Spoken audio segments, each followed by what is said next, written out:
Reason क्या है? देखिए, ये जो खड़गे साहब का प्रोग्राम था, मुझे 2 दिन पहले उन्हीं के ऑफिस से मैसेज आया था कि खड़गे साहब आपके चुनाव क्षेत्र में आ रहे हैं। और आज जब उनको आना था, पता चला कि उनका जो जहाज था दिल्ली से जम्मू 1.5 घंटा, उसको 1.5 घंटे के लिए किया गया, 1.5 घंटा लेट किया गया।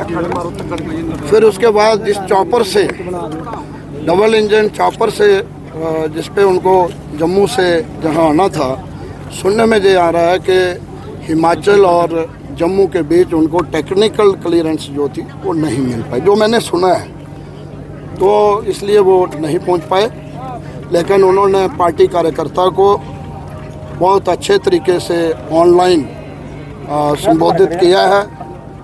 उन्होंने रिक्वेस्ट की है, अपील की है, और हमारा मैनिफेस्टो क्या होगा उसके भी जो मोटे मोटे पॉइंट थे वो लोगों को, अवाम को उन्होंने, खासकर आपकी कॉन्स्टिट्यूंसी में जो लोग ताराचंद के साथ सीधा सियासी मुकाबला नहीं कर सकते, वो बहुत किस्म की हरकतें ताराचंद के ख़िलाफ़, साजिशें ताराचंद के ख़िलाफ़ करते हैं कि जो सीधा हम इसको नुकसान नहीं पहुंचा सकते, हम इसका मुकाबला नहीं सियासी तौर कर सकते, तो वो इस किस्म की साजिशें करके मुझे नुकसान पहुंचाने की कोशिश करते हैं। कोई डाउट तो कहीं से उभरता है सर?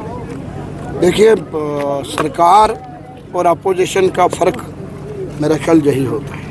मतलब वो सरकार अपोजिशन की आवाज़ को दबाना चाहती है, आपको ऐसा लगता है? अब आपको जो दिख रहा है इससे आप आइडिया लगाइए कि क्या हो रहा है।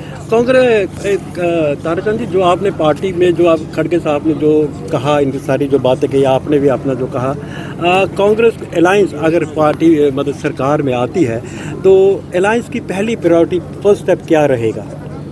सबसे पहले ये होगा कि हमारा कॉमन मिनिमम प्रोग्राम बनेगा। उस कॉमन मिनिमम प्रोग्राम में जो हमारा मैनिफेस्टो है, जो नेशनल कॉन्फ्रेंस का मैनिफेस्टो है, उस पे चर्चा होगी। अब उस चर्चा के लिए कौन कौन मेंबर रहते हैं, क्या क्या वहाँ तय होता है, उसके बाद ही पता चल पाएगा। लेकिन जो चीज़ें खड़गे साहब ने कही हैं, ये तो मेरा ख्याल है उनको भी इससे एतराज़ नहीं है, हमें भी एतराज़ नहीं है। ये गरीब लोगों की बेहतरी और बहबूदी के लिए है। ताराचंद जी, एक जो बात आपने अपनी स्पीच में भी कही कि आप 96 में पहली बार यहाँ से इलेक्ट हुए थे, मुझे याद है 97 में जर्नलिज्म शुरू किया था, तब आप पहले थे जब डिस्ट्रिक्ट से जीते थे। आपने अपनी जो स्पीच में कहा कि आपका जो बिल्कुल एक आउटलुक है वो पूरी सेकुलर है, कांग्रेस की सेकुलर है।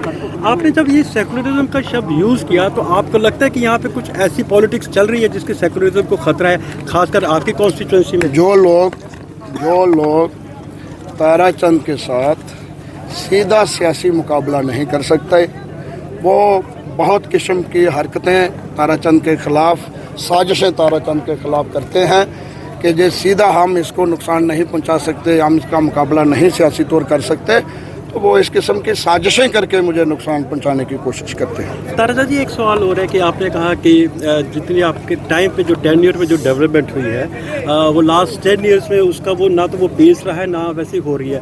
आप ये किस वजूहात पे कहते हैं कि जो काम आपके 10 ईयर में थे वो आप नहीं हो रहे? जो मैंने कहा है वो आप गांव-गांव जाइए, पंचायत वाइज जाइए, लोगों से पूछिए।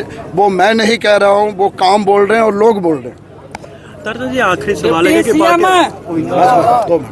ताराचंद जी, आखिरी 1-2 सवाल मैं आपसे पूछना चाहता हूँ।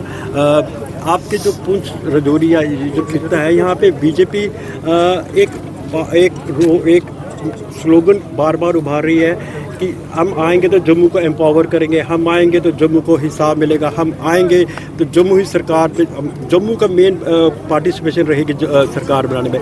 जब आप भी कांग्रेस के साथ, एनसी के साथ अलायंस में, तो आपके टाइम में क्या जम्मू को उतनी पार्टिसिपेशन या उतना रोल नहीं मिला था? देखिए, हमने हमारी अलायंस सरकारें देखी हैं, हमने जम्मू में कितनी डेवलपमेंट की है वो आपके सामने है। एडमिनिस्ट्रेटिव यूनिट जब आए थे तो नीड बेसिस पे हमने वो बनाए थे, और 69 यूनिट जो थे वो जम्मू में ज़्यादा बने थे। जम्मू में हर सेक्टर में, सिटी में, सिटी के बाहर गलियाँ, सड़कें, बिजली, पानी, स्कूल, हॉस्पिटल, एम्स और बाकी चीज़ें, नौकरियाँ, हर सूबे में कांग्रेस ने काम किया है। ये जो कह रहे हैं कि हम आएंगे तो काम करेंगे, जो 10 साल से कहाँ है? 10 साल से तो वही है। 10 साल में क्या किया वो दिखाए ना लोगों को। ताराचंद जी, एक आखिरी सवाल के कि बाकी नहीं पूछ रही, अब ये भाजपा मैंने जो अपने टाइम में किया है, मैंने मोटा मोटा गिना है स्टेज पे पब्लिक के सामने कि अगर किसी को डाउट है हाथ खड़ा करे, मुझे रोके। मतलब अगर उन्होंने कुछ किया है तो वो कहे लोगों में। आपका ये कहना है कि आपका ये कहना है कि जो बीजेपी की जो इनडायरेक्टली रूल जो कर रही है मतलब फॉर द लास्ट 10 इयर्स, इन्होंने लोगों के वैसे काम नहीं किए, ना जम्मू को वैसा इन्होंने हिसाब दिया। मैं किसी भी पॉलिटिकल पार्टी या किसी लीडर का नाम लेके किसी की मुखालफत, जाति मुखालफत नहीं करना चाहता हूँ। जो हमने किया है वो लोगों के सामने है, उन्होंने जो 10 साल में किया है वो भी लोगों के सामने है। लोग कंपेयर करेंगे। हम लोगों से ये कह रहे हैं कि अगर हमने कुछ किया, हमारा हक बनता है तो हमें दे दो। एक आखिरी सवाल, ये भाजपा बीजेपी बार बार अमित शाह भी आरोप लगा रहे हैं कि जो कांग्रेस और एनसी है ये पाकिस्तान के इशारे पे चल रही है, ये उनकी ट्यून बोल रही है, ये उनके रंग में रची हुई है। देखिए, कांग्रेस ही एक ऐसी जमात है जिसने 70 साल अंग्रेजों के खिलाफ आज़ादी का जंग लड़ा। हिंदू, मुस्लिम, सिख, ईसाई सबको एक झंडे नीचे इकट्ठा करके अंग्रेजों के साथ लड़ाई लड़ी, मुल्क आज़ाद कराया, मुल्क को संविधान दिया, मुल्क को बनाया। और आज जो भी मुल्क में नज़र आता है वो कांग्रेस के कार्यकाल का ही बना हुआ है। जो नौकरियाँ, बिजली, पानी, सारी चीज़ें उसके दौरान मजबूत